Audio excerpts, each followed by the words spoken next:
Witaj, Dzień kochana. dobry, Jolu. Czym dzisiaj się będziemy zajmować? O czym dzisiaj będziemy rozmawiać? Dziś będziemy dalej mówić o przyszłości, to znaczy o tej przyszłości, do której chcemy dążyć.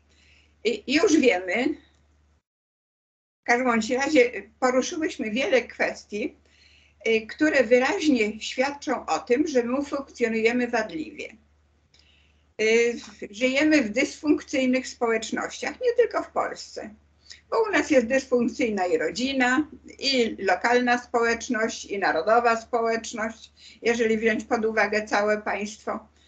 I źle funkcjonujemy jako część Unii Europejskiej, bo absolutnie nie staramy się z nią zintegrować, tylko wprost przeciwnie, koniecznie chcemy być suwerenni, a jeżeli chcemy być suwerenni, to nie ma mowy o wspólnocie. To znaczy, że my chcemy być inni niż ci, którzy już w tej wspólnocie są. No to na miłość boską, na jakiej zasadzie my tam chcemy siedzieć? Ciągnąć i nic nie dając w zamian? No coś tu jest nie tak. Czyli krótko mówiąc, na co warto przede wszystkim zwrócić uwagę dzisiaj? Na bazie tego, co już mówiłyśmy wcześniej, bo sobie wszystko przesłuchałam, także wiem, o czym mówiłyśmy. I chciałabym dzisiejsze nasze spotkanie poświęcić odpowiedzialności. My po prostu nie czujemy żadnej odpowiedzialności. Tej odpowiedzialności nie uczy nas absolutnie nikt. Może niektórzy rodzice starają się tę odpowiedzialność wdrażać w swoje dzieci, ale z całą pewnością nie wdraża jej Kościół, bo Kościół zdjął z nas odpowiedzialność za to, co robimy. W jaki sposób? Po prostu przez to, że wypromował dogmat ofiary Jezusa, która zmazuje wszystkie nasze grzechy. Jeżeli my nie jesteśmy odpowiedzialni za skutki tego, co zrobimy, bo możemy się wyspowiadać, jeszcze lepiej, jeżeli to wyspowiadanie się posmarujemy, to wtedy mamy możliwość uzyskać odpuszczenie grzechów, ewentualnie tam jeszcze jakieś dodatkowe dostaniemy zalecenia, nie wiem, czy odmowa zdrowasiek, czy pacierzy, nie ma znaczenia, bo w gruncie rzeczy to w żaden sposób nie zdejmuje z nas odpowiedzialności za to, co już zrobiliśmy. Szanowny ksiądz nie ma takiej mocy, żeby z nas zdjąć tę odpowiedzialność. On nam nie wręczy wytrycha do Granbraju. My tę odpowiedzialność musimy wziąć na siebie. I nie tylko w naszych stosunkach z Kościołem, ale również w ramach naszego istnienia, w ramach lokalnej społeczności, w ramach rodziny, w ramach Polski jako narodu i w ramach Polski jako członka Unii Europejskiej, już nie mówiąc o Polsce jako też części składowej całego ekosystemu Ziemi. To jest wręcz aż śmieszne, kiedy oglądam na Facebooku taką ikonkę, gdzie podkreśla się tą część Unii Europejskiej, a czasami nawet tylko polskiej, z zaznaczeniem, że to śmieszne, że tylko my mamy zmieniać klimat.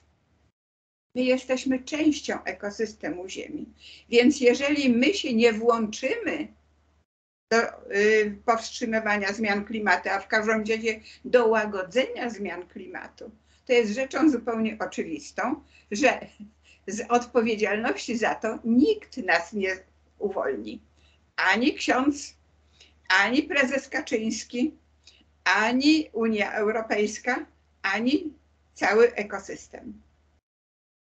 Czyli krótko mówiąc, nikt nas nie uczy odpowiedzialności, bo tej odpowiedzialności nie uczy nas również szkoła. Grubo powiedziałaś. A uczy? Nie wiem, czy odpowiedzialność. Ja jestem już, można powiedzieć, kobietą starej daty, bo ja jeszcze jestem, jakby to powiedzieć, wojennym noworodkiem.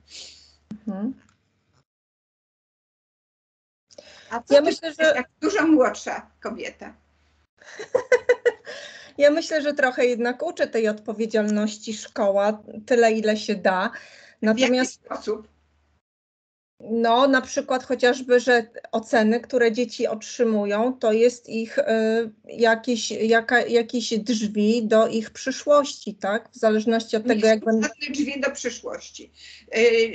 Drzwi do przyszłości to nie jest ocena wystawiona przez nauczyciela, tylko to jest wiedza przyswojona przez ucznia, a to nie to samo, bo dzieci bardzo często pracują na zasadzie 3Z. Zakuć, zaliczyć, zapomnieć, ale szkoła powinna nas jeszcze uczyć wykorzystywać tę wiedzę, którą posiadamy. A tego nie robi. A jeżeli nie uczy nas tego, to nie uczy nas również odpowiedzialności jako członka rodziny, jako członka społeczności szkolnej, jako członka polskiego narodu i jako członka Unii Europejskiej. Już nie mówiąc o ekosystemie. Danusia, ja przepraszam, ale ja się tak do końca nie mogę zgodzić. Ja rozumiem, taka, Polemizuj ze mną. taka, nie wiem, zwykła tam sobie szkoła może i, nie wiem, nie uczy, bo to jest trochę takie też generalizowanie. No, ja mam jakby pozytywny też przykład szkoły, nie tylko negatywny. Ja widzę, w jaki sposób. Uczy nas szkoła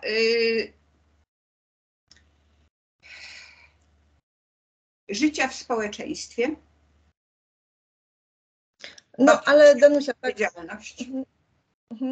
Widzisz, ja mam jakby nieduże doświadczenie ze szkołami, chociaż z wykształcenia również jestem nauczycielem, ale na szczęście nie uczę.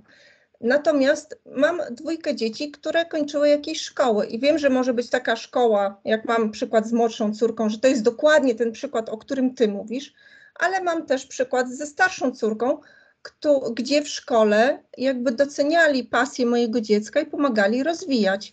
Także dlatego ja mówię, że to jest trochę takie. Ale to ciągle jesteśmy w obszarze wiedzy. A wykorzystania tej wiedzy? To zależy jaka wiedza, bo inna wiedza jest potrzebna przy chemii, czy nie wiem, geografii, a inna. W ciągu tych wszystkich naszych spotkań powiedziałyśmy sobie jasno i wyraźnie. Wiedza powinna stanowić spójną całość. Tak jak spójna jest wielowymiarowa hipersfera. Żyjemy w ściśle określonych warunkach w wielowymiarowej hipersferze. My też jesteśmy wielowymiarowi. W związku z tym, jak ta wielowymiarowość przekłada się na naszą odpowiedzialność za to, co czynimy w ramach własnej rodziny, w ramach lokalnej społeczności, w ramach szkolnej społeczności, w ramach społeczności instytucji czy też zakładu, w którym pracujemy, jak ta sytuacja jest przez nas realizowana. Kto nas tego uczy, że jesteśmy odpowiedzialni za to, jak wykonujemy swoją na przykład pracę w zakładzie pracy. No i nie mów mi, że premia to wszystko załatwia, bo to są wszystko tylko takie gadki. Nie. Przecież praca to jest nasz drugi dom. Albo się tam dobrze czujemy, albo nie. I to rzeczywiście premia nic nie załatwi. Nie wiem, bardzo mało jest prac, które są pasjami. Ja takiej pracy nie wykonuję, więc mogę powiedzieć z własnego doświadczenia. Idę zarabiać pieniądze. Nie idę dla przyjemności. I gdzie tu jest twoja odpowiedzialność za wykonywaną pracę? Bo staram się w to, co robię, robić dobrze, tak? No tak. Zawsze to też jest przemyślane. Potrafię się też przeciwstawić. Teraz przenieśmy to na, załóżmy na polityka, na lekarza. Czy lekarz wykonuje dobrze swoje obowiązki? Czy czuje się odpowiedzialny za to, co robi? Czy czuje się odpowiedzialny za pacjenta? Danusia, no nie wiem, no to pewnie też zależy od przypadku. No są tacy, nie wiem, miałam w życiu przyjemność spotkać lekarza. Wielokrotnie zetknęłam się z medycyną, wtedy, kiedy coś mi dolegało i przyznam ci się zupełnie szczerze, oberwałam od medycyny za każdym razem. Jeżeli spojrzymy na nasze życie w Polsce jako na wspólnotę narodową, też obrywamy od siebie nawzajem, od polityków, od urzędników, którzy bardziej się czują naszymi panami niż osobami, które powinny nam świadczyć usługi, bo przecież za to im płacimy. Wszystkie instytucje państwowe to są właściwie instytucje na naszym utrzymaniu. Opłacane są z podatków, czyli to jest ta część społeczeństwa, która powinna świadczyć usługi reszcie społeczeństwa. Nawet sprzedawczyni w sklepie też świadczy usługi. I w zależności od tego, jak świadczy te usługi, albo czuje się odpowiedzialna za jakość świadczonych usług, albo nie. Już wiemy, że politycy się nie czują odpowiedzialni. Nie czują się odpowiedzialni również lekarze. Może nie wszyscy, ale tak większość społeczności, naszej polskiej społeczności, odbiera zawód lekarza. Nie można się dostać. Jeżeli trzeba wykonać jakieś badania, trzeba miesiącami czekać, czasami nawet ponad rok, czasami nawet kilka lat na wykonanie jakiegoś zabiegu, który ratuje zdrowie. Czy tak wygląda odpowiedzialność? Danusia, tak, odpowiedzialność na pewno nie wygląda. Natomiast nie wiem, na to trzeba byłoby jeszcze trochę inaczej spojrzeć, bo ja rozumiem, że to, że my nie możemy się dostać normalnego dnia do jakiegoś specjalisty, co jest o dziwo i horrorem, bo to jest normalność, to nie wiem, czy to jest wina samego lekarza, który tam siedzi w środku, czy jakby zbudowanego systemu, który... Właśnie. I już trafiłaś w dziesiątkę. Ale chciałam powiedzieć... Ale kto tworzy ten system? No właśnie, ale elementem jest również ten lekarz. On jakby nie przeciwstawiając się temu, no jakby bierze też odpowiedzialność i wchodzi w te reguły gry tej niemocy jakby... Bierze odpowiedzialność, a przypominasz sobie histerię covidową? Gdzie tam była odpowiedzialność? No tam nie było. To znaczy ona była taka... Jaka? O jaka? Jaka była? Nie było jej po prostu. Słuchaj, rzecz polega na tym, że my nie możemy zmieniać rzeczywistości przede wszystkim wtedy, jeżeli nie zmienimy sami siebie. To też wiemy. No właśnie. Ale jednocześnie wiemy też, że jesteśmy istotami wielowymiarowymi, mamy potencjał kreacji, możemy zmieniać rzeczywistość, ale musimy to robić mądrze. Czyli krótko mówiąc, nie nauczymy się korzystać z naszej wiedzy, jakakolwiek by ona nie była. Już w tej chwili zostawiam szkolnictwo na boku. Wiem, że jest fatalne i że trzeba go generalnie poprawić. Nawet nie wiem, czy nie zbudować od początku, ale nieważne. Nie nauczymy się korzystać z wiedzy, jeżeli nie weźmiemy na siebie odpowiedzialności za skutki naszego działania. Bo nawet zakładając, że mamy wiedzę i wyobraź sobie teraz, korzystając z tej wiedzy, my chcemy zmienić aktualny system na inny. To przecież nie będziemy go zmieniać na zasadzie walki nowego porządku ze starym porządkiem, bo przede wszystkim, żeby ten nowy porządek wprowadzić, to trzeba wiedzieć, jaki ten nowy porządek ma być, prawda? Tak. Teoretycznie myśmy to już też sobie powiedzieli, ponieważ w gruncie rzeczy nie ma lepszego systemu niż system naturalny. I ten najlepszy porządek, jaki sobie można wyobrazić, mamy stale przed oczami i jest to nasz własny organizm wielokomórkowy. Tu wszystko pracuje perfekcyjnie do momentu, do którego my osobiście nie wprowadzimy zakłóceń, bo wtedy dopiero zaczyna się choroba. Czyli nie potrafimy być odpowiedzialni nawet za nasze zdrowie.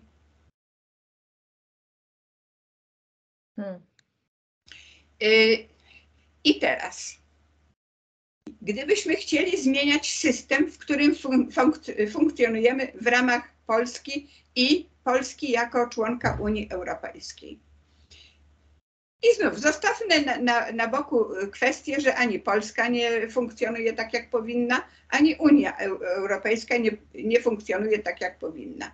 Dlaczego twierdzę, że Polska nie funkcjonuje tak, jak powinna? Bo jeżeli jest członkiem wspólnoty, to nie może się z niej wyłamywać, czyli nie może twierdzić, że jest suwerenna. Jak jest suwerenna, to już nie jest członkiem wspólnoty. Taka suwerenna Polska to jest jak rakowa tkanka w obrębie społeczności europejskiej. Zgadzasz się? Tak, jak najbardziej. Unia Europejska jest mi bardzo bliska, także zgadzam się w 100%. Ja nawet nie deklaruję, czy ona mi jest bliska, czy nie. Ja uważam, że jeżeli mamy naśladować naturę, to taką wspólnotą powinien być nie tylko nasz organizm, ale powinna być również rodzina, powinna być również społeczność w ramach zakładu pracy, społeczność w ramach działalności szkolnej, niezależnie czy stopnia podstawowego, czy stopnia licealnego, czy to będzie technikum, czy to będzie uniwersytet, czy politechnika. Każda taka społeczność powinna być spójna i pracować jako wspólnota. I jak się temu blisko przyjrzymy, to wszystko szwankuje. A dlaczego się wszystko szwankuje? Dlatego, że my ciągle powtarzamy stare błędy. Nie zmienimy rzeczywistości, jeżeli będziemy się do wszystkich uśmiechać i na wszystko zgadzać i broń Boże nie zasilać niczego złego swoją energią, bo my w ten sposób tkwimy po prostu w stagnacji. Powielamy to, co było, to, co jest. Przecież tak, a ja deklaruję swoją przynależność. Bo to, co myśmy sobie powiedziały ostatnio, na naszym ostatnim spotkaniu, to było w zasadzie przygotowanie do tego, o czym mówimy dzisiaj. Jeżeli chcemy zmieniać system, to musimy przede wszystkim wiedzieć, czego chcemy. Teoretycznie wiemy. Chcemy funkcjonować tak, jak organizm wielokomórkowy, zdrowy organizm komórkowy. Bo wtedy dopiero stworzymy również zdrową społeczność. Znamy zasady, że nie powinno być komórek uprzywilejowanych, czyli nie powinno być ludzi uprzywilejowanych. Każdy powinien dostać to, czego potrzebuje do wykonania pracy, do której się zobowiązał. Każdy powinien dostać to, co jest mu potrzebne do funkcjonowania jego podstawowej komórki, jaką jest rodzina. Ale z drugiej strony on też musi włożyć to, co potrzebuje cały polski organizm, czy też zakład pracy, po to, żeby ta wymiana usług była naprawdę wzajemna, bo dopiero wtedy mamy do czynienia ze wspólnotą. I tak rozszerzając to coraz bardziej na coraz szersze społeczności, dochodzimy do organizacji systemowej naszego państwa za pomocą wyborów naszych przedstawicieli. Czy nasi przedstawiciele są odpowiedzialni za to, co robią z naszym państwem i z nami? Nie są. Jeżeli chcemy, żeby nasza polska społeczność działała lepiej, to co my musimy zrobić? Wziąć za nią odpowiedzialność, zdjąć tę odpowiedzialność z naszych przedstawicieli, którzy i tak się z tego nie wywiązują, i musimy wziąć tę odpowiedzialność na siebie. To znaczy, kończymy z przedstawicielstwem, prawo ustanawiamy my w drodze referendum. Oczywiście są specjaliści, którzy mogą to prawo przygotować. Powinno być znane wszystkim członkom społeczności i każdy, kto ma prawo głosu, powinien wyrazić swoją zgodę bądź sprzeciw. I dopiero wtedy, kiedy zgodzimy się wszyscy na bzdurne prawo i odczujemy jego skutki na sobie, to będzie znaczyło, że wzięliśmy na siebie odpowiedzialność. I dokładnie tak samo, schodząc w dół, mamy to samo w zakładzie pracy, mamy to samo w szkole, mamy to samo w rodzinie. Czy jesteśmy na to gotowi? Tego nie jesteś wiem. młoda. Czy ty na przykład byłabyś gotowa na to, żeby wziąć na siebie odpowiedzialność jako Polka za funkcjonowanie polskiego państwa? Danusia, ja miałam okazję przygotowywać Polskę do wejścia, do przystąpienia do Unii Europejskiej. Cały rok 2013 jeździłam po różnych miejscowościach i opowiadałam o Unii Europejskiej, jak to będzie. Czasami to przypominało wręcz takie wiece wyborcze, bo tam ludzie różne okrzyki skandowali. Większość była przeciwnikami.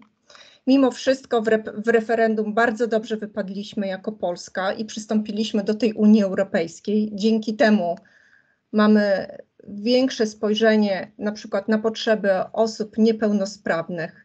Na pewno gospodarka nam... Mamy jako Polska lepsze spojrzenie na problem osób niepełnosprawnych. Danusia, pamiętaj, jak wyglądała Polska. Taką pierdółkę powiem, której my dzisiaj już nie zauważamy, a jak ona była ważna w sytuacji, gdy robiliśmy nakłady infrastrukturalne na to, żeby na przykład zmniejszyć krawężniki w chodnikach, żeby osoby niepełnosprawne mogły jeździć, bo do tej pory nikt tego nie zauważał.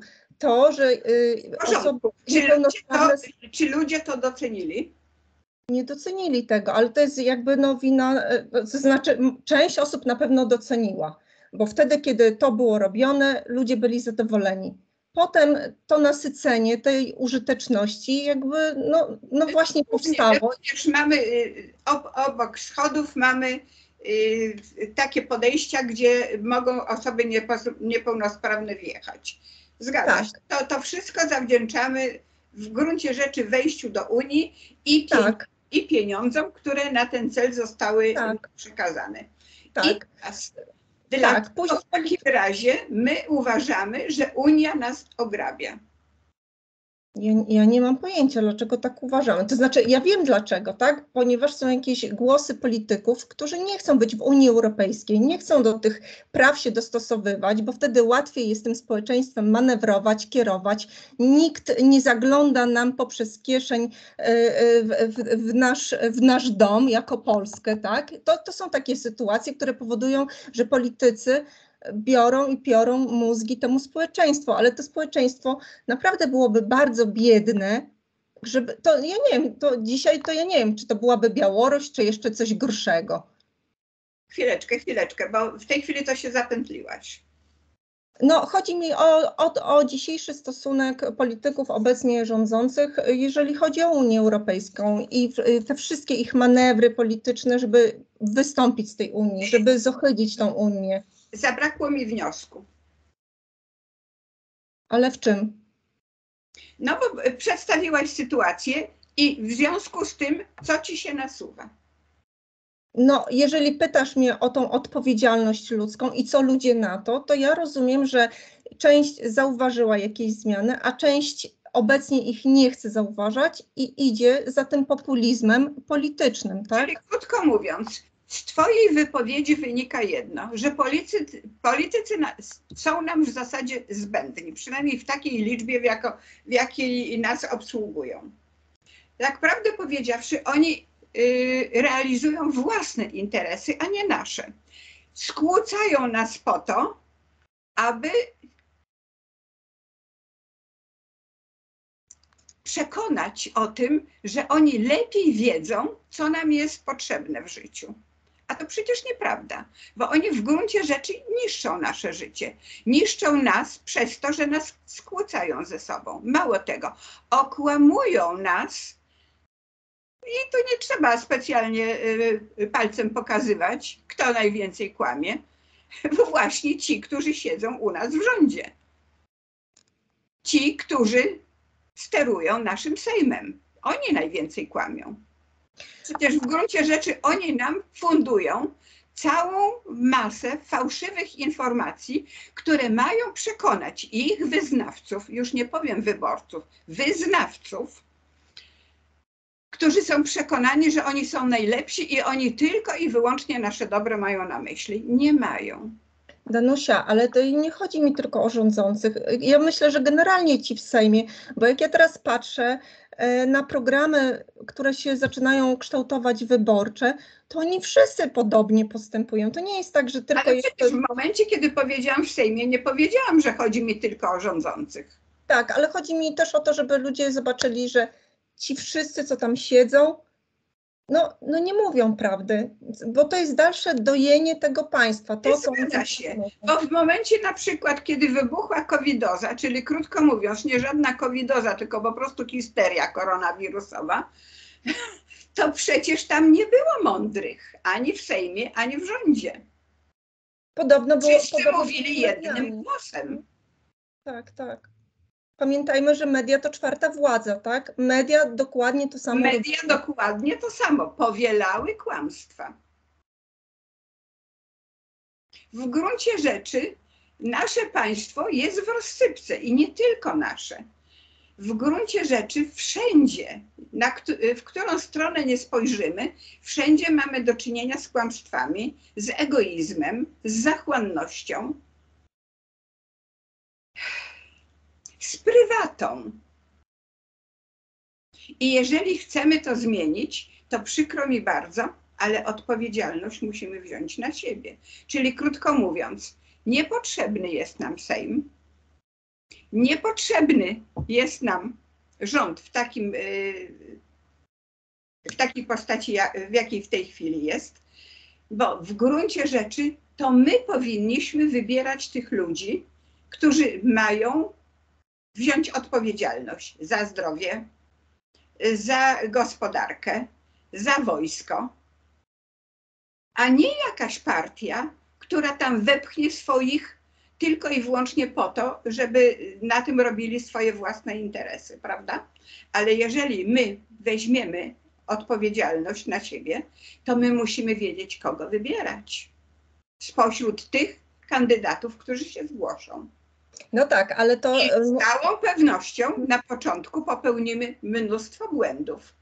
I w związku z tym suweren, czyli my, powinien mieć zagwarantowaną możliwość usunięcia takiego delikwenta z urzędu, jeżeli się nie sprawdza. Czyli jak widzisz, w gruncie rzeczy trzeba zmienić wszystko. Czyli jeżeli nie chcemy rewolucji, to musimy wybrać teraz, w najbliższych wyborach, taką władzę, która będzie skłonna oddać swoją odpowiedzialność i zdać ją na nas.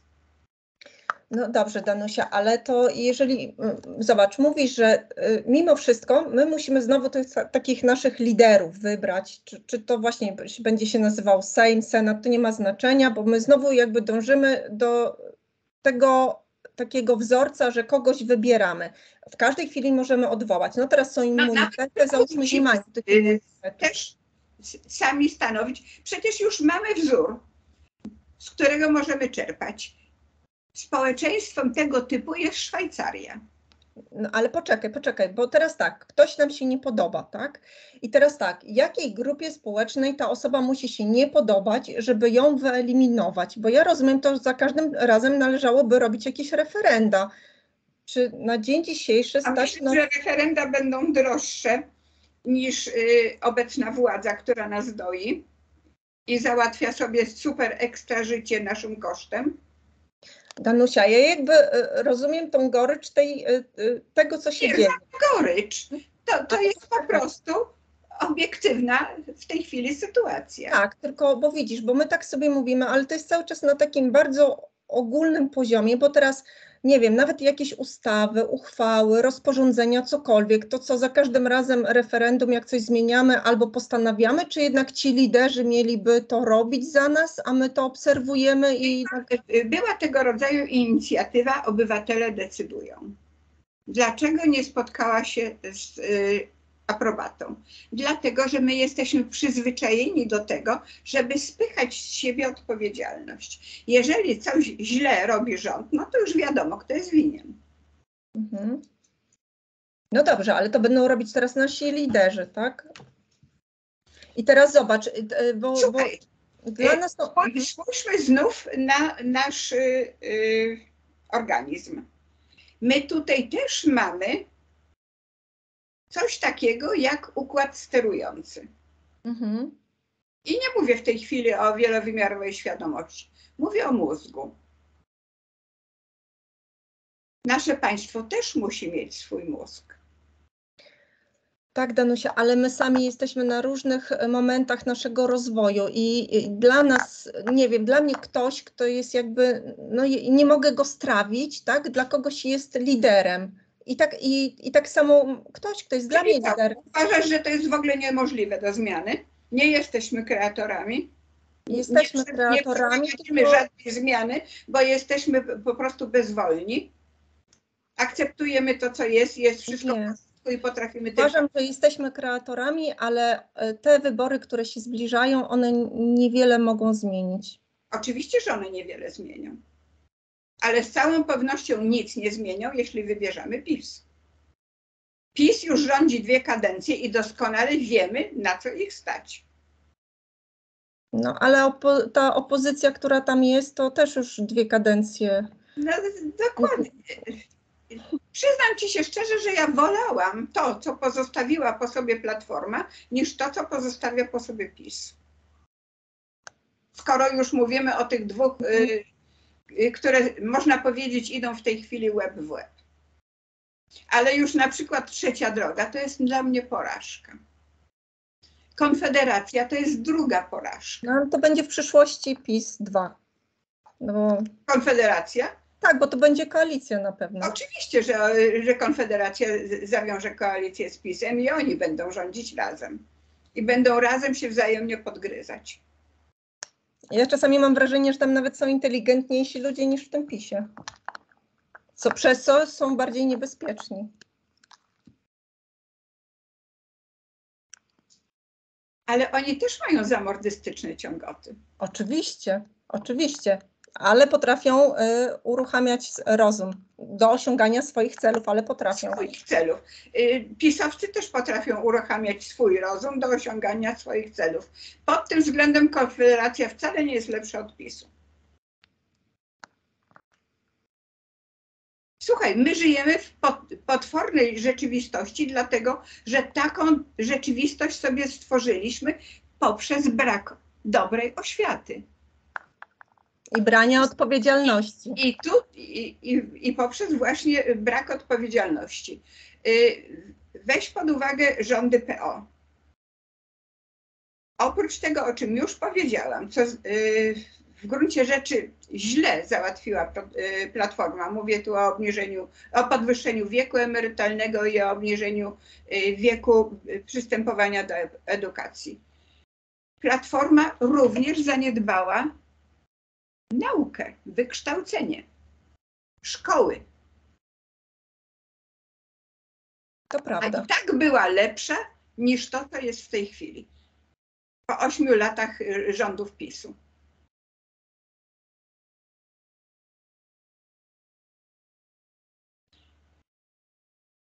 PiS już w momencie, kiedy pierwszy raz przyszedł do władzy i przejechał się i został usunięty, to i tak wprowadził takie zmiany, których Platforma bała się jak święty Michał diabła i bała się je wycofać. Przecież wprowadzenie religii do szkół to był pierwszy krok do ruinacji naszego szkolnictwa. Przecież religia to nie jest żadna wiedza. No tak, ale to nie tylko Platforma. SLD też utrzymało Kościół w szkole chociażby, prawda? No tak. SLD, Kościół w szkole?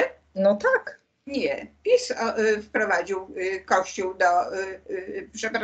do szkół i po PiS-ie Platforma wygrała.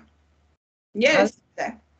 SLD wygrało po Buzku. No, ale no to i SLD w 2000 tam... Nie wprowadzili religii do szkół. No jak nie? Danusia, ja się uczyłam w szkole.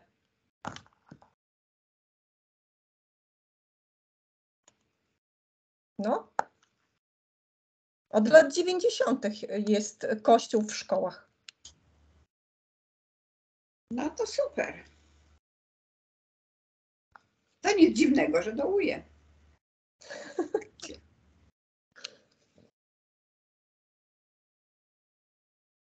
No dobra. Ja byłam przekonana, że to Giertych tak... Nie, Giertych się wziął za lektury szkolne. On też był gwiazdorem. To teraz jest mędrcem stanu. Mężem stanu. I to też jest zabawne, że właśnie... Mówiąc, ci, którzy wzięli władzę po PZPR-ze, zaczęli od tego, że spłacili dług Kościołowi. Bo tak prawdę powiedziawszy, ta komisja kościelna, która jeszcze powstała za czasów, kiedy PZPR jeszcze rządziło, tylko już mieliśmy wtedy prezydenta,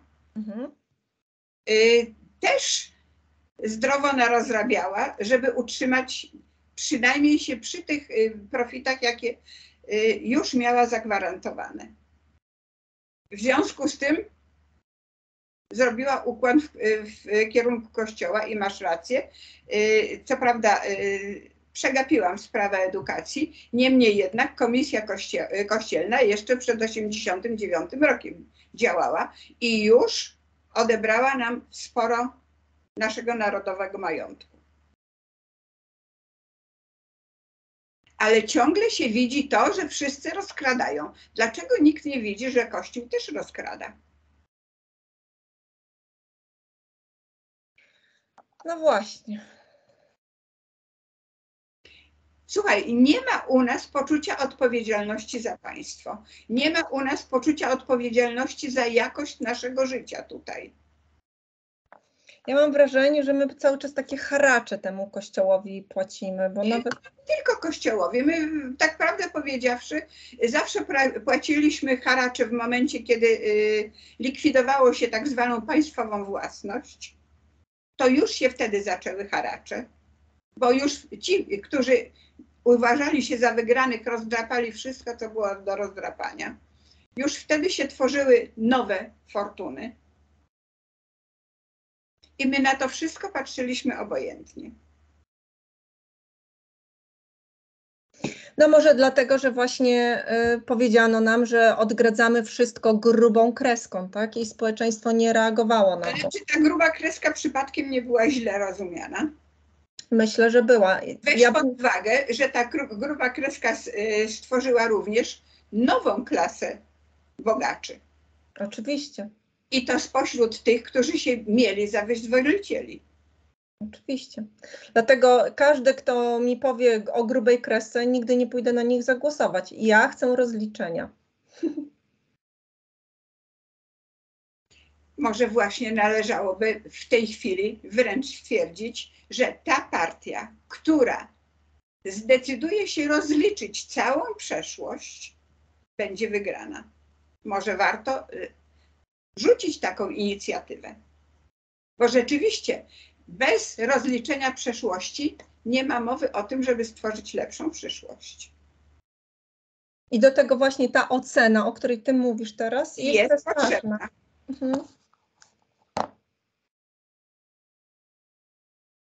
Tak sobie właśnie wyobrażałam, że rozmowa na temat odpowiedzialności nie będzie łatwa. Bo my nie jesteśmy przyzwyczajeni do tego, żeby brać na siebie odpowiedzialność za cokolwiek. I aczkolwiek wielu z nas, nawet w instytucie w czasie swojej pracy zawodowej zaobserwowałam, że byli tacy, którzy byli w pełni odpowiedzialni za to, co robią, i byli tacy, którzy się tylko ślizgali. Nic się nie zmieniło. I pod tym względem nic się na pewno nie zmieniło. No to podejrzewam, że jeżeli się zmieniło, to na gorsze. Tam teraz jest bitwa o granty. I kto bliżej kogo. Ale widzisz, z grantami to też nie było dobrze rozegrane, dlatego że inaczej były traktowane granty w instytucjach panowskich, czyli finansowanych przez nasze podatki, a inaczej były rozliczane granty w instytutach branżowych, które pracowały na rzecz na przykład przemysłu. Tam właściwie grant obsługiwał instytut, Tak. a nie twórcę granta. Znaczy tego, który ten grant realizował. Mhm.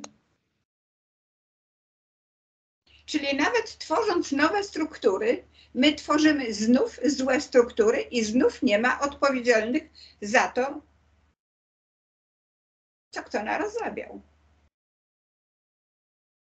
Przecież już w momencie, kiedy stworzyliśmy tak zwaną transformację, nie było odpowiedzialnych za to, co w tej transformacji było zrobione źle. W momencie, kiedy została przeprowadzona zupełnie przyzwoita reforma emerytalna, a właściwie reforma ubezpieczeniowa, to pierwsze, co zrobił SLD, kiedy doszedł do władzy, to ją zaorał. I znów wróciliśmy do starych wzorców.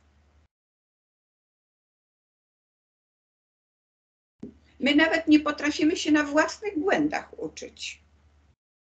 W jaki sposób my chcemy zmieniać świat? Ja myślę, że my się uczymy w ten sposób, że tak, krok do przodu robimy i 2 do tyłu, bo stwierdzamy, nie, to co było fajniejsze, nie, wróćmy. To, co było fajniejsze. Więcej ci powiem, PRL był w większym stopniu wspólnotą niż w tej chwili nasze liberalne rzekomo państwo. Tak. Ja tak ostatnio właśnie dzieciom opowiadałam, że tak naprawdę było. Ludzie żyli we wspólnocie. Faktem jest, że to była bardzo biedna wspólnota. Niemniej jednak była to jakaś wspólnota. W tej chwili my nawet nie potrafimy żyć we wspólnocie. Nie tylko to, że nie potrafimy jej stworzyć. Notabene kraje kapitalistyczne też nie potrafiły stworzyć wspólnoty. No tak, bo to już wtedy wchodzą grupy interesu, to już trudno, a interes nie ma nic ze wspólnotą. Interesów wchodziły w grę zawsze, nawet w PRL-u, bo ci, którzy byli przy władzy, to właśnie grupy interesów. I nie mów mi, że nie. Tak, oczywiście, ale ja mówię o takich zwykłych po prostu zjadaczach chleba. Poza wspólnotą. Inni przywódcy partii też byli poza wspólnotą. Dzięki czemu ich dzieci mogły się rozbijać w Monte Carlo, w kasynach. Tu się nic nie zmieniło. Tak. Ta biedota była wspólnotą. Tak. Dlatego byli wtedy my i byli oni. A w tej chwili jest jedna wielka rozsypka. Tak, oczywiście, plus te wszystkie. Siedzimy na gruzach czegokolwiek. Właściwie na gruzach wszystkiego. Nawet w tej chwili nie wiem, czy coś się udało jeszcze uratować z tej janowskiej stadniny. Pewnie nie. No to ona chyba tam dogorywa z tego. Ona przez całe lata jeszcze dobrze działała. Nawet dobrze działała za czasów PRL-u. Dewizy przynosiła. Dopiero trzeba było PiS-u, żeby już dogłębnie wszystko zniszczyć. Wielbicieli PRL-u trzeba było. No tak. Nie, w PRL-u jeszcze całkiem nieźle funkcjonowała. Nawet kolejne rządy jeszcze ją dopieszczały. Tak jak powiedziałam, trzeba było PiS-u, żeby to zniszczyć. Tak przykładowo, bo przecież tego rodzaju inicjatyw było bardzo dużo. Przecież mieliśmy znakomite włókiennictwo. Nie ma go. Mieliśmy całkiem niezłą również też branżę radiofoniczną. Też nie ma. Chociaż jeżeli chodzi o włókiennictwo, ja przez jakiś czas pracowałam przy projektach Instytutu Włókiennictwa w Łodzi i wiem, że na pewno oni poszli w wysoką specjalizację nanotechnologii i oni specjalizują się, ale już nie na tak szeroką skalę jak kiedyś, tylko że w jakiejś wąskiej dziedzinie, ale specjalizują się. W porządku, zostawmy w tej chwili to. O co mi chodziło? Chodziło mi po prostu o to, żeby pokazać, że jeżeli my chcemy tutaj stworzyć nowy porządek, to znaczy nie mam na myśli New Earth Order, bo to akurat to jest stary porządek w nowej technologicznie wersji, tylko jeżeli chcemy naprawdę nowy porządek stworzyć, w którym cała ludzka cywilizacja będzie wspólnotą, albo na początek chociażby kontynenty staną się wspólnotami, to już będzie dużo.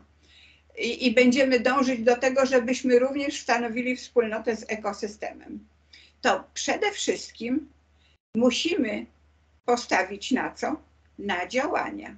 I tutaj na prostych kilku przykładach pokazałam, że jeżeli się nie zabierzemy do roboty i nie zaczniemy zmieniać absolutnie wszystkiego, wszystkich zasad, na których funkcjonujemy,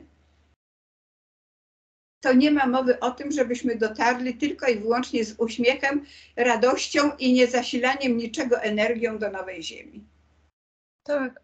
Ja bym tutaj apelowała od takich najprostszych rzeczy, jak na przykład jest segregacja śmieci, tak? To zacznijmy od tej segregacji, weźmy za to odpowiedzialność. Ja bym zaczęła jednak mimo wszystko nie od segregacji śmieci, tylko od tego, żeby jakoś się przygotować do wyborów. Te wybory będą bardzo ważne, bo jeżeli znów wygra PiS, to wszystko wieszamy na kołku. No, ale widzisz, bo ja rozumiem, bo tobie chodzi o tą przyszłość dla Polski, a mi chodzi... Nie tylko. Słuchaj, przyszłość dla Polski, przyszłość dla Niemiec, przyszłość dla Francji, przecież oni tam też w tej chwili mają rozpierduchę. Tak, ale ja myślę, że, no nie wiem, jak ja bym zaczynała, to ja bym zaczynała od siebie i od takiej najprostszej właśnie odpowiedzialności, na przykład, nie wiem, nie marnować wody, wzięcie tyle wody, ile mi potrzeba, nie wylewanie. W porządku, Dzisiaj ale robię ty wiesz, jeżeli na przykład 1% naszej populacji w Polsce poczuje się odpowiedzialny za to, żeby funkcjonować w miarę ekologicznie, no bo w końcu jednak, powiedzmy sobie szczerze, mamy zmiany klimatyczne. I jeżeli chcemy się dobrze do tych zmian klimatycznych przystosować i również ratować gospodarkę, zwłaszcza w świetle tego, że mamy wojnę za wschodnią granicą, to również musimy postawić na Unię Europejską. Dlaczego? Dlatego, że w zasadzie już źle się stało, że Wielka Brytania opuściła Unię Europejską. Bo dopóki to była wspólnota, można się było dopominać o tanią energię. Prawdę powiedziawszy, Wielka Brytania dysponuje technologią taniej energii. Podejrzewam, że nie wykorzystuje jej. A jeżeli wykorzystuje, to też tylko i wyłącznie na potrzeby tych, którzy, jak to się mówi, są na świeczniku. Oni dysponują technologią generatora Searla. A mogłabyś coś więcej powiedzieć? Słucham? Mogłabyś coś więcej powiedzieć o tym? Już mówiliśmy. Generatorze. Jest to technologia, która wykorzystuje pole magnetyczne Ziemi i wirujące magnesy stałe i zjawisko indukcji. Trzeba ten układ rozruszać i dalej on już funkcjonuje na zasadzie perpetuum mobile, ale nie perpetuum mobile, ponieważ korzysta z pola magnetycznego Ziemi. No. I ta technologia już była sprawdzona, była zademonstrowana w XX wieku i znikła. No.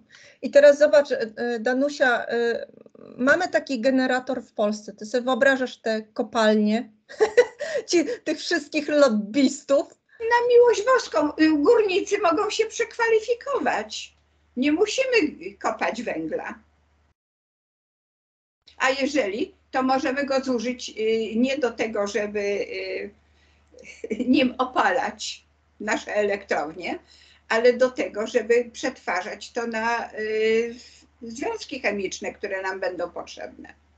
Bo przecież to jest znakomity surowiec do przetworzenia. Wcale tak, nie ale- gorszy niż ropa naftowa. Tak, ale chodzi mi teraz już tak generalnie, czy to w Anglii, czy w Polsce, to nie byłoby różnicy. Po pierwsze, lobbyści by oczywiście od razu znokautowali taką nową technologię, która by mogła. Ale słuchaj, jeżeli zaczniemy wyszukiwać przeszkody, to nie ruszymy z miejsca w ogóle. Oczywiście, dlatego tu chodzi też nie tylko o odpowiedzialność, ale też o odważnych ludzi, którzy się na przykład nie boją, tak, poświęcić swojego życia, żeby taką technologię wprowadzić, bo naprawdę są różne przypadki. Ja nawet słyszałam, nie wiem ile jest w tym prawdy, że nawet w Polsce już jest ktoś, kto tę technologię próbował odtworzyć. Mhm. Nie potrafię palcem pokazać, ale sądząc z tych informacji, które otrzymałam, wiem, że tego rodzaju technologia mogłaby być w Polsce uruchomiona. Tylko jeżeli PiS na tym położy łapę, to możemy się pożegnać z tą technologią. Myślę, że tak. Poza tym on jest dotowany ze wschodu, więc Ja uważam, że PiS prowadzi politykę prorosyjską nawet wtedy, kiedy mówi, że jest antyrosyjski. Dla nich Rosja to jest wręcz wzór do naśladowania. dlatego tak głośno o tym mówi. No dobrze, to jest ta odpowiedzialność. Jak możemy to... Ale ciągle, słuchaj, wracam do tego samego pytania. Jeżeli chcemy tutaj stworzyć nową ziemię, to musimy się wziąć do działania. Jeżeli chcemy stworzyć nową ziemię w Polsce, jeżeli chcemy być częścią większej wspólnoty europejskiej, to przykro mi bardzo, ale musimy zmienić również sposób funkcjonowania nas tutaj. I niestety musimy się przygotować w związku z tym do wyborów w taki sposób, żeby nie wybrać byle kogo. Ale my nie mamy przebicia. No ty masz, słuchaj, raptem 2000 osób słuchających. To nie jest droga do tego, żeby rozpowszechniać jakąkolwiek wiedzę. Co z tego, że rozmawiamy tutaj na ważne tematy, nad którymi trzeba byłoby się zastanowić i coś przygotować, jakiś, jak to ładnie mówią nasi politycy, drogę do realizacji.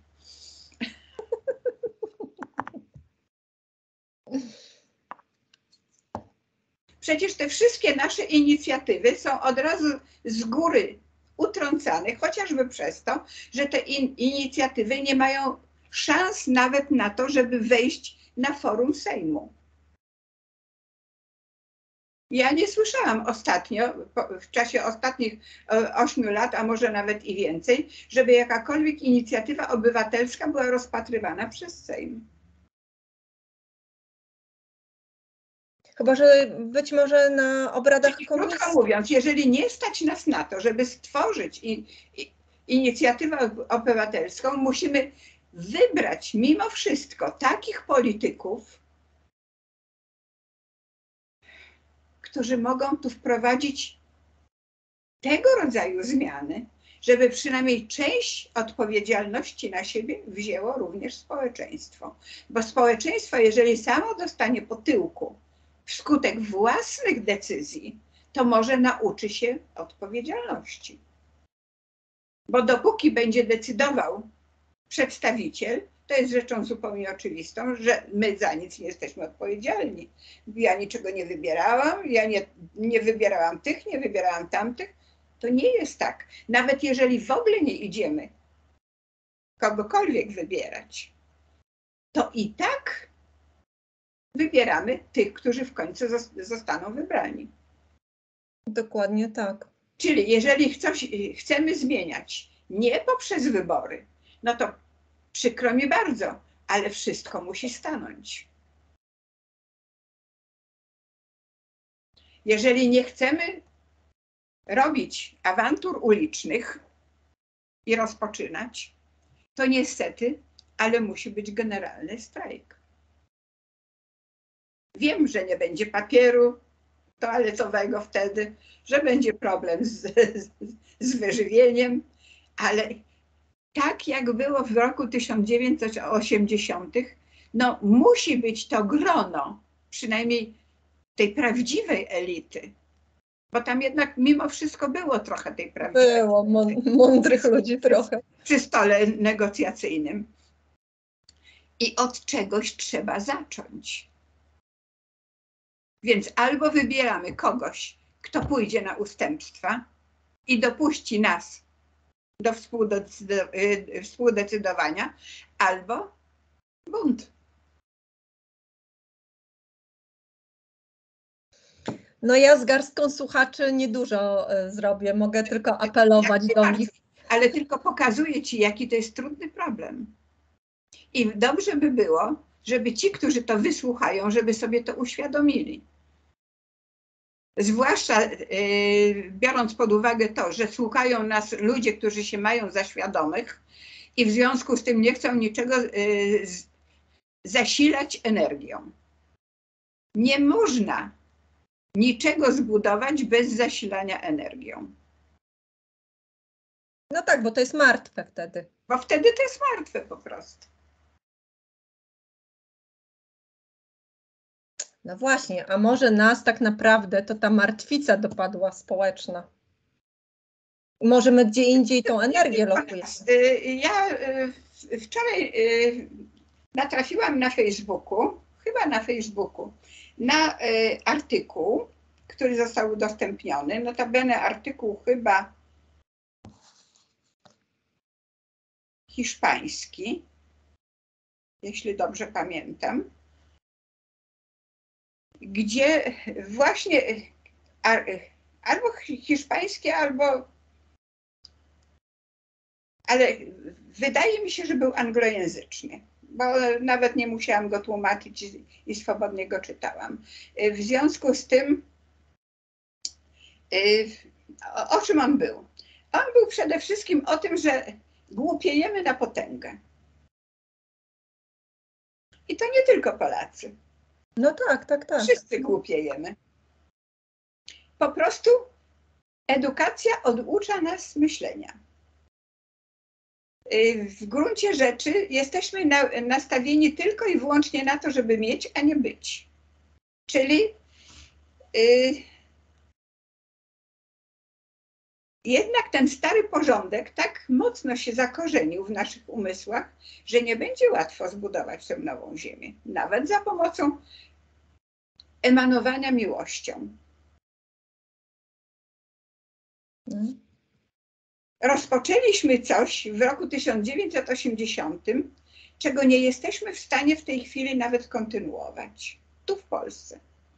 Bo tak prawdę powiedziawszy, rok 1980 można powiedzieć, że dał wielu ludziom coś do zrozumienia, ale to coś jakoś się rozmyło w końcu. I to szybko, szybciej niż wszyscy się spodziewali. Krajon, który nawija już nam od końca lat 80. i przekazuje swoje channelingi, na dobrą sprawę stwierdził, że rok 1980 w Polsce to była ta kropla, która uruchomiła lawinę. Ja tej lawiny nie widzę.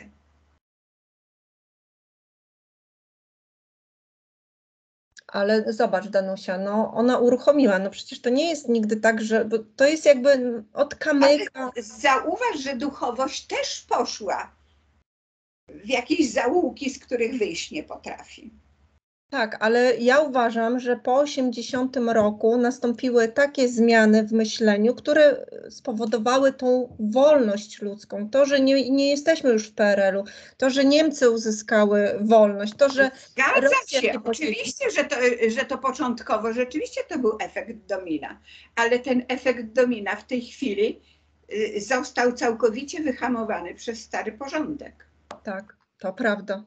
Tak jakby to stare wróciło i z powrotem zaczęło to stalać w to dziadostwo, które było. No. I to jest coś przerażającego. Mówimy o przyszłości. Teoretycznie my jesteśmy w stanie stworzyć tę przyszłość, ale teoretycznie, bo praktycznie to wśród nas nie ma ludzi, którzy byliby w stanie pociągnąć te zmiany. A więcej ci powiem, nie ma również ludzi, którzy będą w stanie zaakceptować te zmiany. Tylko zobacz, żeby ciągnąć zmiany, to trzeba mieć cel. Tu celu nie ma, bo ludzie może by się znaleźli. No jest cel, no nawet go pokazałyśmy, bo w gruncie rzeczy ten cel został pokazany 2 osobom. Robertowi Monroe w wieku 31 i został pokazany Michaelowi Demarque w misji. On przecież napisał tę swoją misję, opublikował. Mało tego, ona została nawet na polski przez polskiego fizyka przetłumaczona. Tak, tak, doktora Hausa. Jest wyraźnie pokazane, do czego my dążymy. Przecież ta planeta, na której znalazł się Demarque, to właśnie była planeta na tym stopniu rozwoju, do którego my dążymy. Ale my nie będziemy dążyć do niego, jeżeli będziemy ciągle powielać stare błędy. Tak.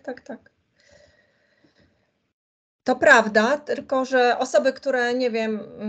Wiesz co ci powiem? Myśmy w tej chwili wsadziły kij w mrowisko. Ja jestem bardzo ciekawa, czy pod tym filmem ukażą się jakiekolwiek propozycje, pytania, które będą coś wnosić.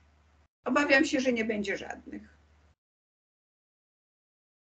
A ja bym chciała, żeby znalazły się osoby, które chciałyby też ciągnąć to. Właśnie do tego celu. Nawet stworzyć coś w rodzaju takiego większego spotkania.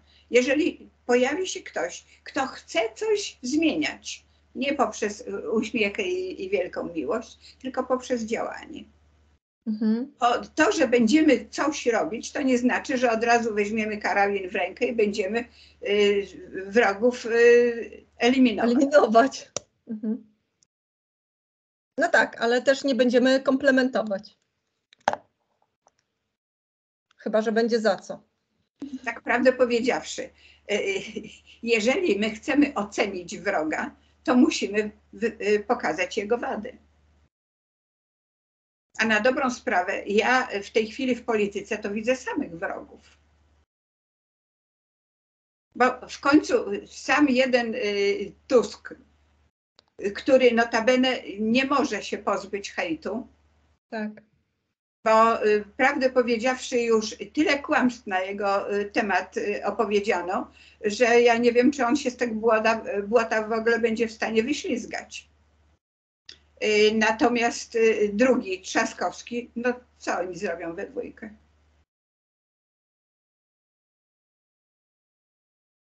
No niedużo, chociażby dlatego, że to błoto jest silne i cały czas generowane, tak? No więc o to chodzi. I ma niestety poparcie w społeczeństwie. Ile razy zaglądam na Facebooka, zbliża mi, prawdę powiedziawszy, mam ochotę, no wiadomo co. Tyle tam jest właśnie złości, nienawiści i fałszu. Prawdę powiedziawszy, nawet jeżeli się stara przeciwstawić temu fałszowi, to natychmiast zlatuje się całe stado sępów i rozszarpują ciebie na strzępy. Bo oni wiedzą lepiej. Tak.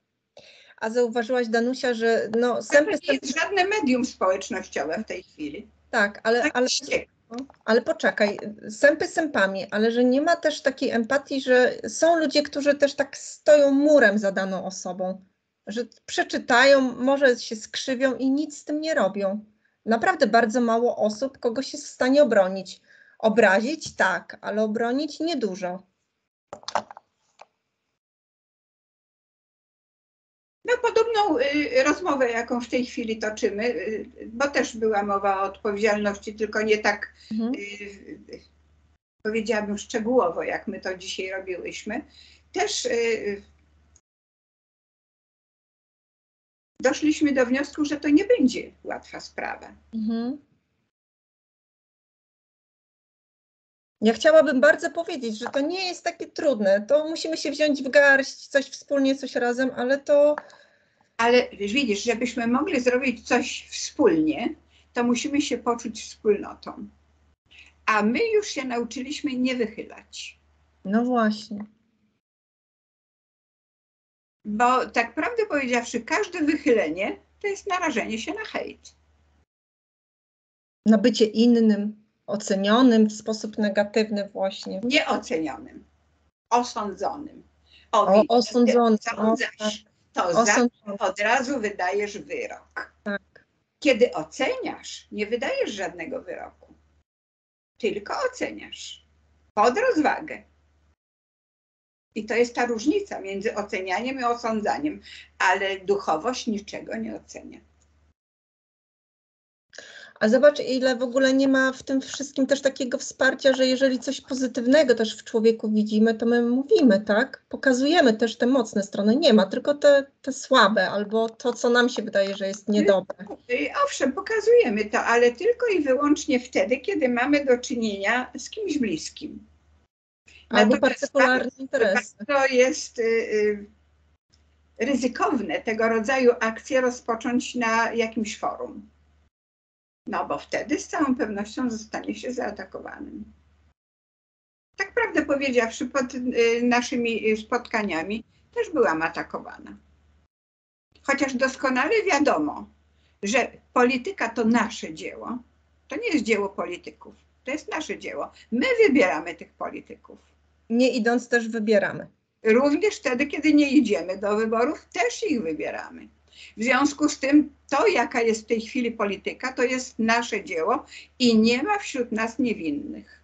To jest też kwestia odpowiedzialności. Gdyby wszyscy, którzy są w tej chwili zdolni do tego, żeby wziąć udział w wyborach, gdyby poszli i zagłosowali tak, jak im serce dyktuje, jeżeli nie rozum, to może by coś z tego wyszło.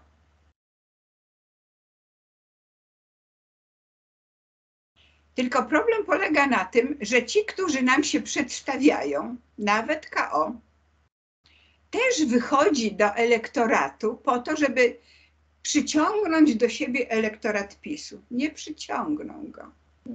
Niech oni się postarają o swój elektorat, przekonać do siebie.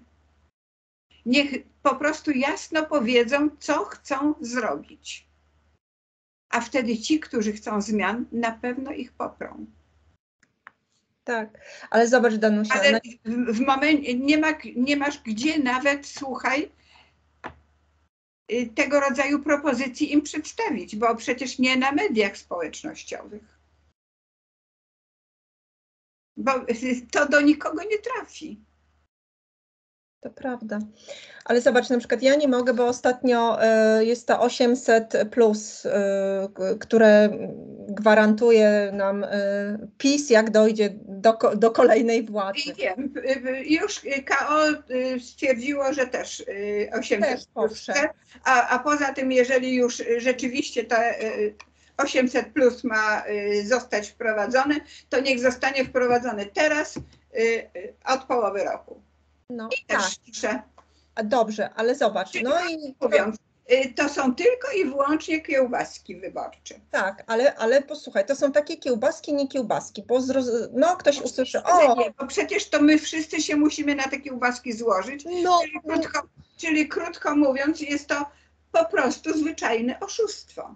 Oszustwo i kłamstwo wyborcze, bo nie ma na to pieniędzy. Dno nam puka, zaczęło samo dno pukać budżetowe.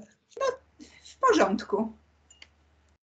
I w jaki sposób tę oczywistą prawdę przekażesz Polakom? Mówiąc o tym, tylko w ten sposób mogą. No bo co? Mówimy o tym. No. I ja jestem ciekawa, ile osób z tych, które to wysłuchają, będą w stanie to zrozumieć. Ja bym chciała chociaż raz zobaczyć taki program, gdzie tam jest powiedziana prawda. Nie tylko co oni mi dadzą, że może, nie wiem, znowu kredyt frankowy zaraz wyskoczy, tak? Albo jakiś inny, że właśnie znowu 800, 14 emerytura, 19. Słuchaj, tak prawdę powiedziawszy, my powinniśmy to wszystko dostać w postaci uposażeń, w postaci emerytur, a nie w postaci plusów. Niższego VAT-u jakiegoś. Poza tym te 800 plus, 500 plus, to wszystko miało promować u nas dzietność. Kurczę blade, Polska jałowieje, jest przesuszona.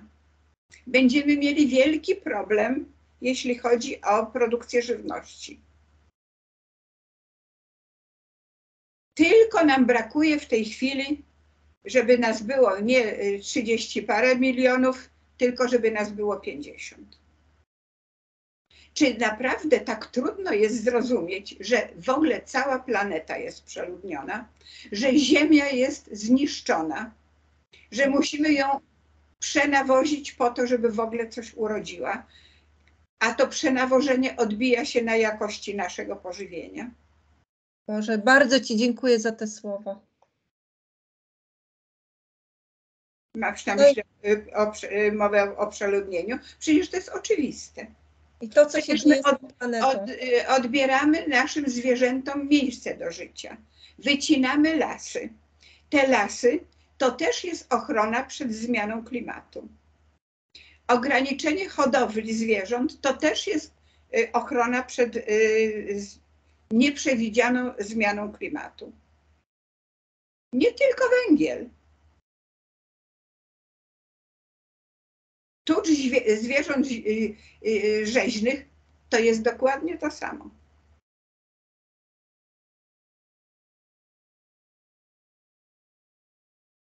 Nasz jest po prostu zwyczajnie za dużo. Nie powinno być tego 800 plus. 2 dzieci w rodzinie to góra. Wyrównanie rodziców i Ale starszych. oczywiście. Przecież to jest prosty rachunek.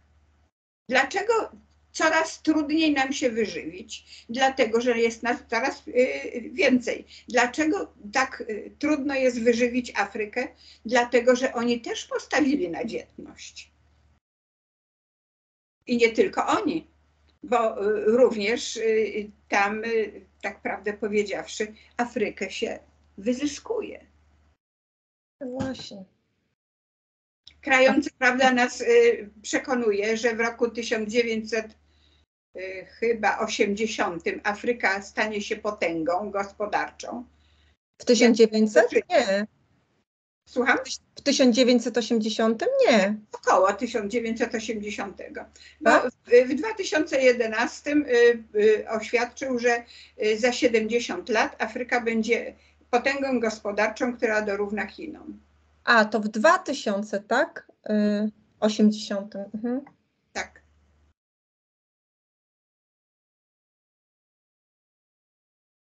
No to będzie ciekawe. Czyli z tego by wynikało, że ten potencjał ciągle mamy, ale my go z roku na rok marnujemy, bo nic nie robimy z tym potencjałem.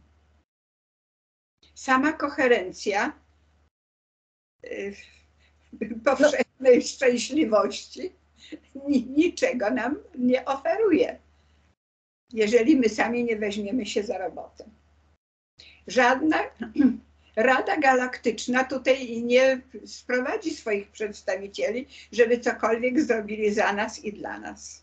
To jest nasze dzieło, to jest nasz rozwój i nasza robota do zrobienia. Danusia, a jak myślisz, w którym momencie ta Rada Galaktyczna jest w stanie zejść tu? Dopiero wtedy, kiedy będzie z kim gadać. Czyli jaki poziom tej naszej świadomości, odpowiedzialności? Bardzo niski ciągle, moim zdaniem. Tak prawdę powiedziawszy, kiedy słucham Unity.pl, to przyznam się szczerze, że słucham z bardzo takimi mieszanymi uczuciami. Przede wszystkim mówią językiem który z całą pewnością nie jest językiem, który cokolwiek wyjaśnia. Jeszcze bardziej zapętla umysły ludzi, którzy tego słuchają. Ja rozumiem, że każdy z nas może sobie stworzyć swój świat w swoim mieszkaniu i na wszystko się wypiąć. Ale to nie jest droga do nowej ziemi. No samo to, że się zamkniemy. A to, co nam oferuje Unity.pl, to jest niestety rozwój właśnie tego rodzaju.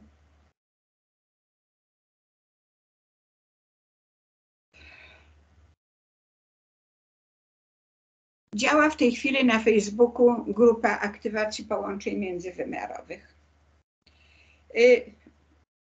Owszem, są udostępnione pliki, gdzie wszystko jest dokładnie wyjaśnione, co trzeba zrobić, aby aktywować tę wielowymiarowość. I co? Wchodzą tam osoby, które niby chcą, i pierwsze pytanie, jakie zadają: od czego mam zacząć?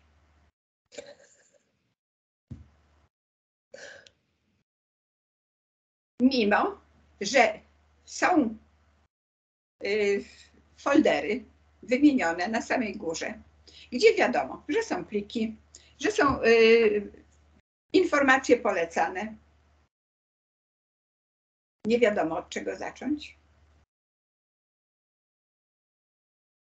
Przecież my w ogóle odwykliśmy od myślenia. I tak prawdę powiedziawszy, na te 700-800 osób, które w tej chwili jest, chyba nawet w tej chwili więcej, to chyba naprawdę niewiele naprawdę pracuje z tymi połączeniami międzywymiarowymi. Znaczy, no, ja sobie czytam te komentarze i tam też wiem, że mówią też osoby, że jak nie mają jakichś rewelacyjnych doświadczeń, to też się nie dzielą, więc są i takie osoby. No ale też ostatnio jakąś tam... Też, tak prawdę powiedziawszy, nawet jeżeli nie mają żadnych doświadczeń, to niech na miłość boską nie rezygnują, tylko powtarzają, bo to niestety wymaga pracy. To nie przyjdzie samo. Nie dostaniemy tych połączeń wielowymiarowych aktywnych na tacy. Musimy je sami sobie otworzyć.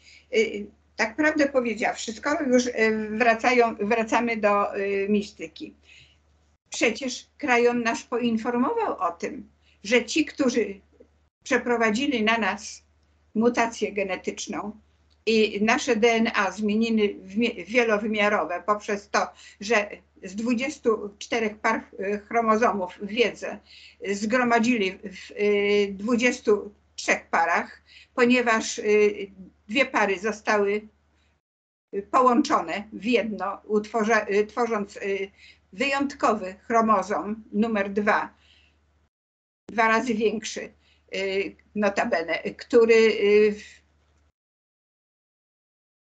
włączył do naszych chemicznych chromozomów całą tę wiedzę, które zawierały 24 chromozomy naszych przodków, i jednocześnie jeszcze do tego dodali nam chromozom numer 7, który współpracuje z chromozomem numer 2. Chromozom numer 2 jest odpowiedzialny za naszą nową korę mózgową, jest odpowiedzialność za naszą umiejętność myślenia, za naszą umiejętność kreacji, za całą, tak prawdę mówiąc, za naszą inteligencję. Chromozom numer 1, który współpracuje z chromozomem numer 2, umożliwia nam mowę, śpiew, czyli porozumiewanie się.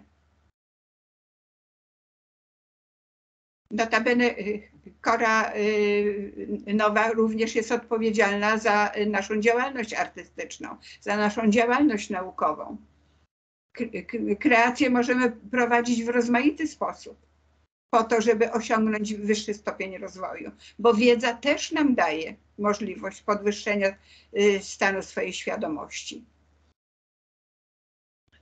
Gdy informuję o tym, że funkcjonujemy w wielowymiarowej hipersferze, to potrafią się pojawić pod tą informacją komentarze: a, bla, bla, bla.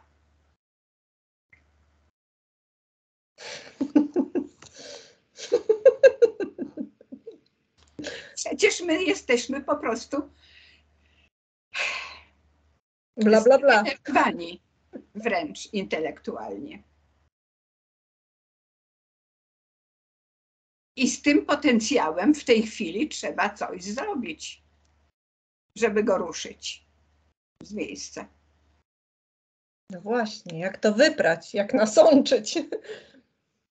No niestety łycho nie nalejesz.